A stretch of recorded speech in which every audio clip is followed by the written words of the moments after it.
In today's breaking story, Lara Trump just tried to sing a Tom Petty song, and it ended in disaster. That's right, things continue to implode for Donald Trump. How's it going, everybody? Hunter Avalone here with Occupy Democrats. Welcome back to another video. Now, Trump is claiming he won't back down, yet the court rulings seem to say otherwise. Breaking news just moments ago, a federal judge denying the Justice Department's bid to unseal grand jury records from the criminal case against Ghislaine Maxwell, Epstein's accomplice, noting in part that the materials do not identify anyone other than Epstein or Maxwell who had contact with a minor.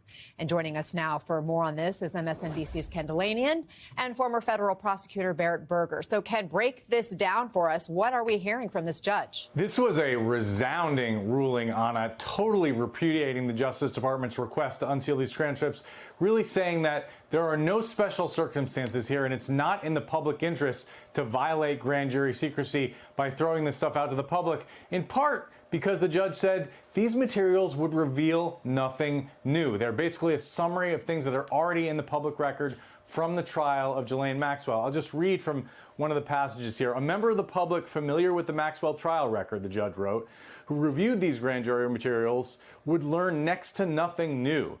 He said they do not reveal new venues at which their crimes occurred. They do not reveal new sources of their wealth. He's talking about Epstein and Maxwell. They do not explore the circumstances of Epstein's death, and they do not reveal the path of the government investigation. He further said there's no client list in here. As you said, there's no allegation that anyone else had contact with minors, and he is saying that really the only decent legal argument to release these transcripts, this was remarkable, is that it would show that the Justice Department's argument for doing so was totally disingenuous and may have been more about distraction than transparency. Those are the words of a federal judge. Meanwhile, Trump is so desperate for control, he's now sending troops to D.C., even though crime is actually down in the city. So today we're on the set of the new sequel to Mad Max, Washington, D.C., according to Donald Trump.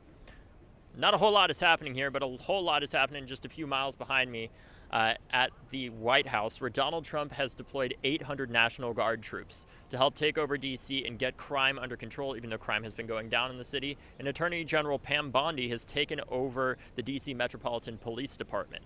This is insane. This is an authoritarian power grab where they are trying to take power from the people of Washington, D.C. and say that Donald Trump is now going to use this as his guinea pig for authoritarianism. That is what he is doing here in Washington, D.C. Because when the Capitol was under siege, when our country actually was in danger on January 6th, he didn't deploy the National Guard. And now things just got even worse, as Lara Trump just tried to sing a Tom Petty song, and it ended in disaster. Take a look at today's top story. Lara Trump's latest attempt to channel rock legend Tom Petty didn't just miss the mark, it completely imploded. Over the weekend, she took to the stage to perform Petty's classic, I Won't Back Down, and within seconds, it was clear she should have.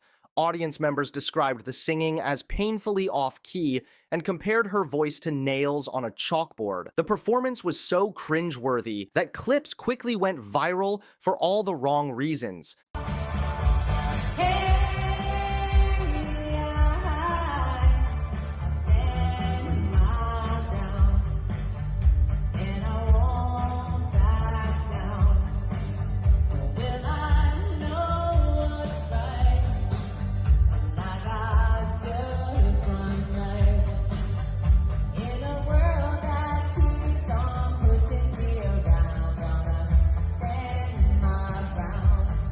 But here's where things get even more awkward. Tom Petty's family has already made it very clear they do not want Donald Trump or his family using his music in any way. Back in 2020, Petty's daughter's widow and ex-wife issued a formal cease and desist letter after the Trump campaign played the very same song at a rally in Tulsa.